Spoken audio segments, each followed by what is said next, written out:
welcome to Trash Pickins, where we pick apart the trashiest media and internet trends. Today we're going to be covering the Ultimatum Queer Love Season 2, Part 2, which are episodes 8, 9, and 10, including the Ultimatum Day and the Reunion Day. I'm Lisa. I'm Sarah. And if you missed the first half of our review, make sure you check out our other video where we cover episodes 1 through 7. So the big question that we're going to be exploring in this video is, does the ultimatum actually work as a process? It seems iffy at best. So why don't we dive in, consider this question together, and let's get picking. Today's recap: The Ultimatum Season 2 Queer Love Part 2.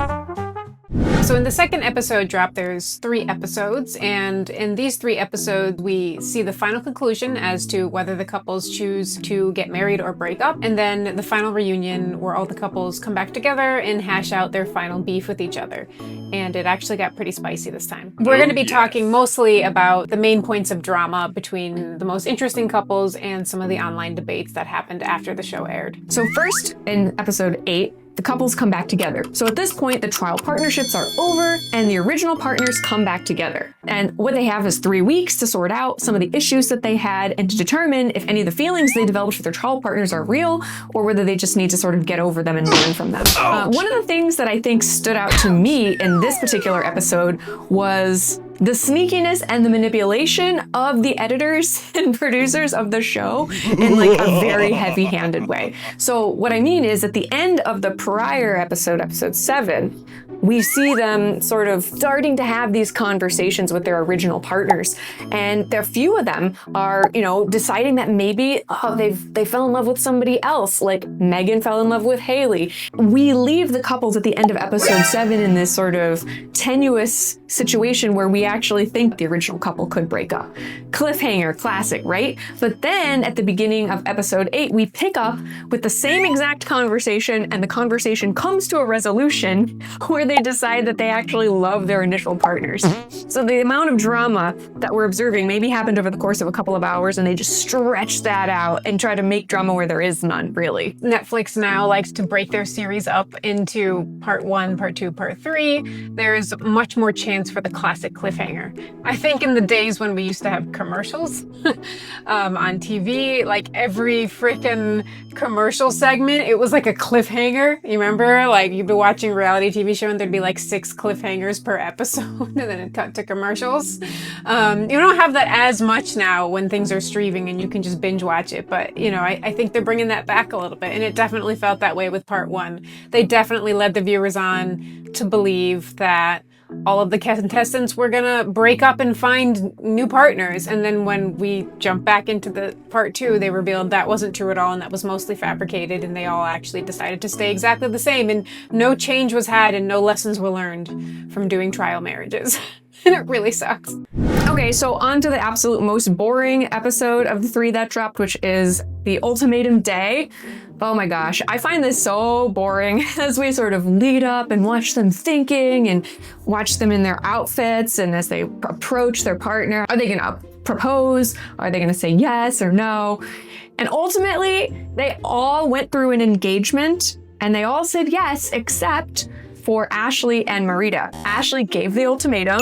However, she actually did learn and grow. I would have to say maybe an asterisk for her, and decide that this actually wasn't healthy and sort of rescinded her offer of marriage in a sense, did not propose to Marita, and it was the end for both of them. The way that this episode is kind of structured is that the producers will have the trial partners meet up with each other and have a last chance to be like, I love you, or I'm gonna miss you, or they're trying to get as much drama as possible. And then after they've met with their side boo, they immediately go to their original partner who's like literally waiting on one knee to propose to them.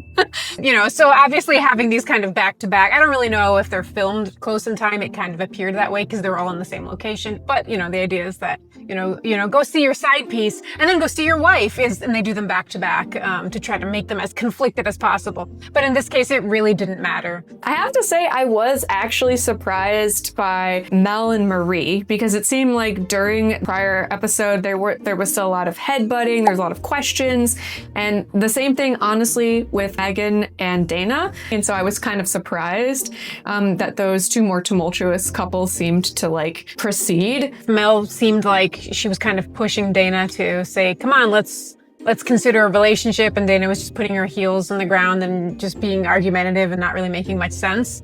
But nothing happened despite the producer's best efforts. Everyone just kind of was sweet and proposed to each other and was like, yay, I'm getting married. And it was really boring.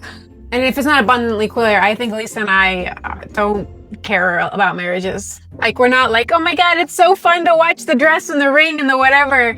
I'd say that personally, that's the worst part for me about this show.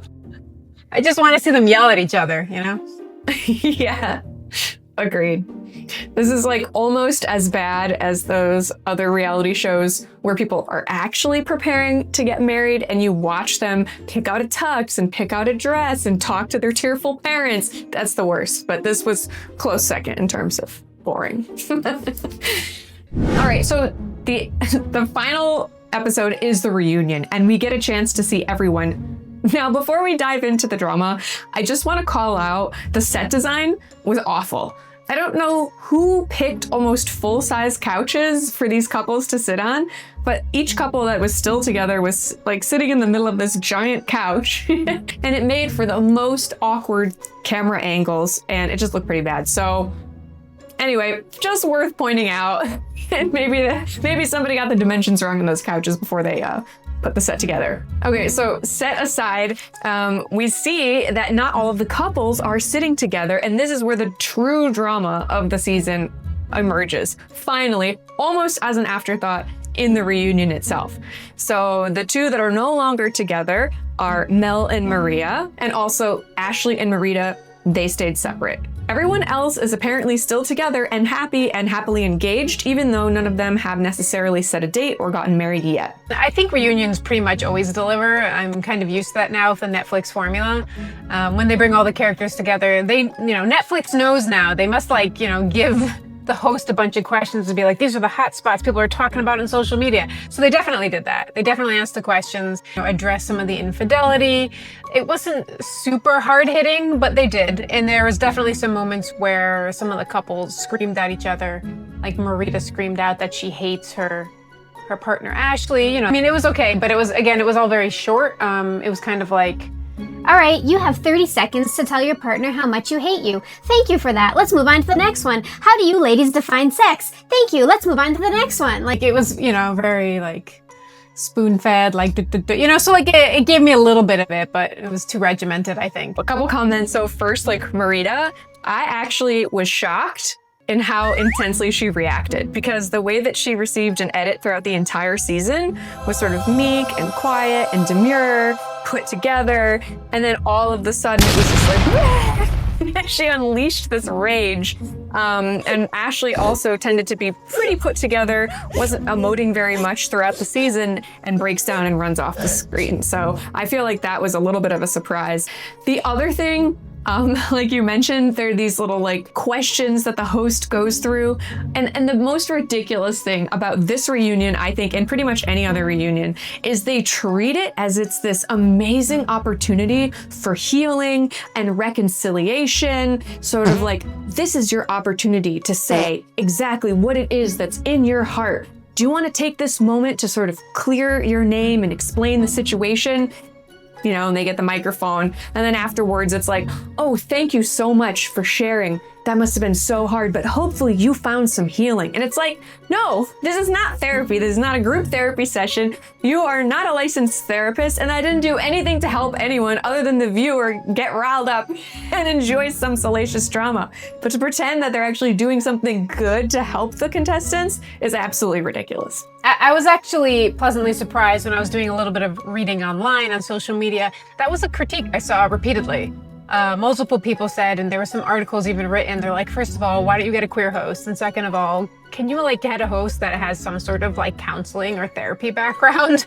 They're saying this is just not quite appropriate for this situation, especially because they're intentionally creating a situation that's about infidelity. It's kind of crazy. Could you imagine them doing this in a show on like Jerry Springer? You are not the father! And then they're crying and he's like, I hope that gave you some healing. Like, it's ridiculous. They're creating these couples and they're forcing them to cheat on each other and then they're acting like, I hope you healed from that. Like, so it's such trash.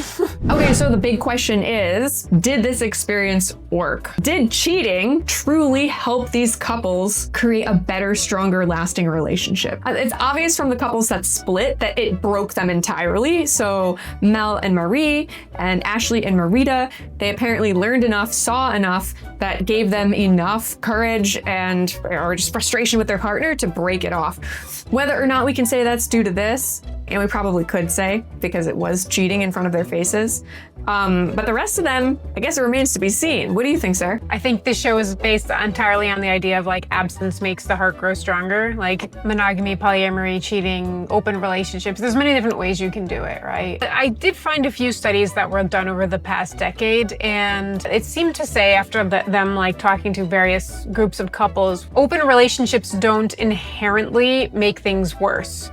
But they did find that when a relationship is strained and you're thinking about breaking up, opening it up to explore and get your needs met elsewhere usually ends in separation. However, partners who were happy with each other, didn't plan on leaving each other, and opened their relationships, found that communication was better and they felt like they could trust each other more. The basic takeaway is that it doesn't fix something that's already broken, but it doesn't inherently destroy bonds and connections if done in a healthy way.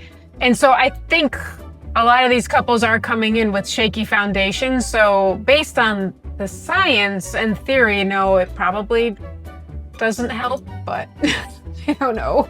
Yeah. Warning to all heterosexual couples who have a shaky foundation who are considering opening a relationship to try to make things better. It is unlikely to work. So that's what science says. Think twice.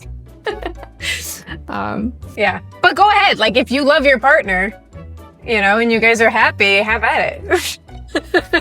If they were to like ask these contestants, do you think it helps? Like, first of all, Netflix probably says they have to say yes. It's probably written in their contract to promote the show. But if they didn't have to say yes and they were being honest, they probably do feel some sense of closeness. But I wouldn't attribute that necessarily to the experiment of dating other people. Probably just going on national TV with your partner. Like, the entire show is about you and your love for your partner. It's like about your life and your love getting featured on a reality TV show. I kind of think if somebody really likes their partner, that would make anyone feel closer. You'd be like, yeah, that's a really cool thing we did, in our 20s or whatever. We were on TV and it was all about our relationship, so I don't know. This also gets me thinking about the structure of the show itself, because there's two things that are happening, right? One is you have an opportunity yourself to connect with someone else and to determine, do I like the dynamics and the experience of this new partner, or do I prefer the old dynamics and do I miss my partner? At the same time, you're watching your former partner cheat effectively in front of you and do something with someone else, and that has its own sort of like trickle down, ramifications. So for instance, there could be somebody who feels, you know what? I didn't really necessarily get a lot out of my trial partnership. I don't even know if our original partner dynamic is that great, but holy crap, my jealousy is going insane because I'm seeing them together and I'm just gonna like say yes. And then ultimately it falls apart. So it's pretty complicated. There's like a few different things happening here. I think it's hard to say, which is causing which. It's quite specific to each person and couple. If you're questioning whether or not it's working with your partner, the healthiest thing to do would be to answer that from yourself and not find that through someone else. And I know that's easier said than done, but I think that being like, I don't know if I'm happy, so I'm gonna just look for a bunch of other people to let me know if I like something else is just really iffy right off the bat. I think it's best to spend some time with yourself. And it doesn't mean exploration can't be part of self-discovery, but I think this show puts way too much emphasis on getting your needs fulfilled by other people without truly understanding yourself first. Yeah, that's very true. The other thing that this show assumes is that the ultimatum giver is sort of correct in bringing someone and putting their feet to the fire, when a lot of times we hear that people want to give the ultimatum because they want their partner to see just what they're missing, you know? So they come in with this sort of like assumption that they're gonna learn that they're really screwing up by saying no to me, right? And then that's where a lot of the drama comes from as well. So I think that, you know, that is also a pretty toxic position to have as well. Maybe not the best impetus to even partake in anything like this, quite honestly. The last bit that we can cover is where are they now? So now that the show has aired, as with all Netflix reality shows now, once you're on a Netflix show, you suddenly become a weird micro celebrity and you can follow them on social media and see what everybody's up to. And in fitting with this series, nothing really new or exciting has happened since the show has aired. Some of the contestants have done interviews with various outlets, but for the most part, all of the contestants that got engaged at the end of the show are still engaged. None of them have set a date, and all of the people who got separated are still separated. So nothing new or crazy has happened. Yeah, it makes me think a little bit about like what is the actual purpose of this show? Because if we look at it from the jaded reality producer perspective, it's how many moments of screaming and yelling and finger pointing can we get? How many moments of lying and deceit versus actually a satisfying, you know, relationship or character arc?